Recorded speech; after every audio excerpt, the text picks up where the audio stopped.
It started with something small, an Amazon box here, a UPS delivery there. In our quiet, tree-lined neighborhood, people didn't think twice about leaving packages on their porches. We trusted each other. After all, the HOA made sure everything looked perfect. Lawns trimmed, mailboxes uniform, and rules followed down to the letter. Then the packages began disappearing. First, it was the Parkers' new security camera that never arrived. Then Mrs. Alvarez lost her prescription shipment. Within a week, nearly every porch had a story. The HOA meetings turned into shouting matches. People accused delivery drivers, kids, even raccoons. But the loudest voice in the room, the one demanding more surveillance and stricter porch guidelines, was our HOA president. Karen Whitmore? Karen was the type who believed she ran the world. She wore oversized sunglasses even at night, carried a clipboard everywhere, and treated every neighbor like a suspect. She'd fine you for your grass being half an inch too long or for leaving your trash bin out 10 minutes late. But what no one knew was that the person orchestrating all the outrage was the very thief everyone was searching for. I first grew suspicious when I noticed her cleaning up porches right after deliveries. She claimed she was helping keep the neighborhood tidy. Yet somehow, every package she secured never made it to its owner. Then one evening, while walking my dog, I saw her doing it. She glanced around, darted up to the Wilsons' porch, and scooped up a brown box like it was the most natural thing in the world. She stuffed it into her SUV and drove off. I stood frozen in disbelief. HOA Karen, the same woman who preached about community integrity, was stealing from her own neighbors. The next morning, I decided to quietly investigate. I checked our neighborhood Facebook group and saw dozens of posts about stolen packages. So I messaged a few neighbors privately, asking them to check their security footage. Within hours, 2 of them sent me clips. There she was, Karen in her floral sun hat and pink tracksuit, carrying off boxes in broad daylight. It was all the proof I needed. But instead of confronting her, I decided to do something better. I contacted the authorities.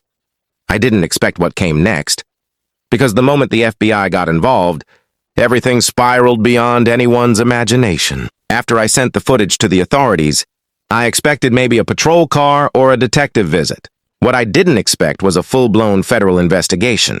2 days later, I got a call from a man introducing himself as Agent Morris from the FBI's Cybercrime and Mail Fraud Division. He thanked me for the evidence and explained something shocking. It wasn't just neighborhood mail Karen was taking. Packages from multiple states were being redirected to addresses in our subdivision. Someone had used our HOA's system to intercept deliveries and reroute them before they ever reached their real owners. That someone was Karen.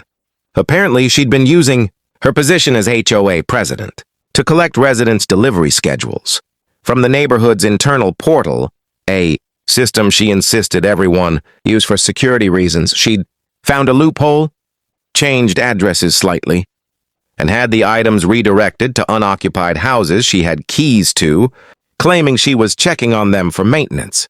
The FBI told me they'd been tracking a string of similar thefts tied to stolen identities, fake returns, and online resale accounts. They suspected Karen was part of a small-scale organized operation, the kind of crime that looked petty until you realized it added up to tens of thousands of dollars in stolen goods. The agents set up surveillance immediately. Unmarked vans began parking down the street, posing as delivery trucks. They wanted Karen to keep doing what she'd been doing so they could catch her in the act. It didn't take long. 3 days later, just before sunset, Karen stepped out in her usual pastel tracksuit and oversized sunglasses. She strutted across the street, clipboard in hand, pretending to inspect mailboxes. I watched from my living room window, pretending to water my plants. Then she did it, again. She grabbed 2 boxes off the Rogers porch, stuffed them into her trunk, and drove off. The moment her SUV turned the corner, 3 unmarked vehicles followed. About 20 minutes later, the sound of sirens echoed through the neighborhood. I stepped outside just in time to see her SUV blocked in by black SUVs and agents in FBI jackets. Karen stumbled out, waving her arms. "This must be a mistake," she shouted. "I'm the HOA president." But the agents didn't hesitate. One of them held up a warrant. Another opened her trunk, and when they did, I heard gasps from everyone nearby. The entire back was filled with stolen boxes, labeled with our neighbors' names. Karen's perfect world was collapsing, and the whole neighborhood had front row seats. The neighborhood gathered outside as flashing red and blue lights reflected off the perfectly trimmed lawns. Karen once ruled over. Kids clung to their parents. People whispered, recording everything with their phones. Karen's face was a storm of panic and denial. "You people don't understand," she yelled, as the FBI agents opened her car doors and started unloading the stolen packages. "I was protecting the neighborhood. I was keeping things safe." Her voice cracked. She went from shouting to sobbing in seconds, mascara streaking down her face. "I was going to return them. I swear!" she cried, clutching her clipboard like a shield. But the FBI wasn't buying it. Agent Morris calmly said, "Ma'am, you have the right to remain silent." Karen collapsed on the curb, crying so loudly the whole block could hear. For years, she had been untouchable, issuing fines, lecturing people about community order, and acting like she owned the place. Now she looked small, terrified, and powerless. Still, the real shock came later that evening when the FBI searched her house. They asked me to come along since I was the one who reported her. When we stepped into her immaculate living room, it was exactly what you'd expect. White carpet, floral curtains, shelves lined with HOA binders. Everything was perfectly in place, until Agent Morris pulled a lever disguised as a light switch near her office. A hidden panel opened in the wall. Behind it was a small, windowless room stacked from floor to ceiling with stolen goods, electronics, tools, toys, jewelry boxes, even unopened packages with neighbors' names still on them. Dozens of shipping labels littered the floor. It looked like a miniature Amazon warehouse. "She must have been keeping them here until she could resell them," one agent muttered. In the center of it all was a corkboard covered in sticky notes, tracking numbers and addresses. At the top, in bold black marker, she had written HOA order records confidential. It was like she'd convinced herself. She wasn't stealing, she was documenting. Agent Morris looked over at me and sighed. "She's been doing this for at least a year, maybe longer." As they boxed up evidence, Karen sat in the corner shaking, whispering to herself. "I was just keeping order. I was just helping." But the truth was out, and the whole neighborhood now saw who she truly was. Not a protector, but a thief hiding behind her HOA badge. And the worst part? The FBI said this wasn't over. There were bigger charges coming, and Karen wasn't acting alone. The days after Karen's arrest felt surreal. The neighborhood that once feared her now buzzed with disbelief and gossip. For years, she'd been the self-appointed queen of our HOA, policing everyone's lawns, parking spots, and porch decor. Now, her face was on the evening news under the headline, "Local HOA president arrested in multi-state mail theft ring." The FBI confirmed that Karen wasn't working alone. Her cousin, a former postal worker, had been rerouting shipments for her in exchange for cash. Together, they'd stolen and resold thousands of dollars worth of merchandise online, everything from electronics to luxury handbags. When the truth came out, people were both furious and strangely relieved.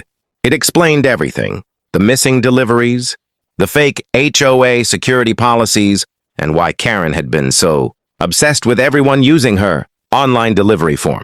She'd built the entire system just to track packages. A week later, a moving truck came to haul away what was left of Karen's belongings. Her once pristine house sat dark and empty, the HOA's queen now gone. The same neighbors she used to fine for leaving, their trash bins out too long, stood by and watched silently. At the HOA meeting that month, things were different. The tension that usually filled the room was gone. People laughed again. Someone even joked, "At least our packages are safe now." But the laughter faded when Agent Morris showed up to give us an update. Karen Whitmore has officially been charged with mail fraud, conspiracy, and theft of government property, he announced. She's facing several years in federal prison. When sentencing day came, a few of us went to court to see it happen. Karen looked nothing like the woman who used to scold us about mailbox paint colors. Her hair was unkempt, her face pale. When the judge read her sentence, 5 years in federal prison and restitution to every victim, she broke down in tears, the same way she had the day the FBI showed up. "I was just trying to protect the neighborhood," she whimpered one last time. No one believed her. Months later, things slowly went back to normal. Packages arrived safely, lawns grew freely, and the HOA finally elected a president who didn't act like a dictator. But every time a delivery truck rolled down our street, people still glanced out their windows, just in case. Sometimes when I walk past Karen's empty house, I still remember her voice echoing through the neighborhood. Rules are what keep us safe. Ironically, it was her own rules that led to her downfall.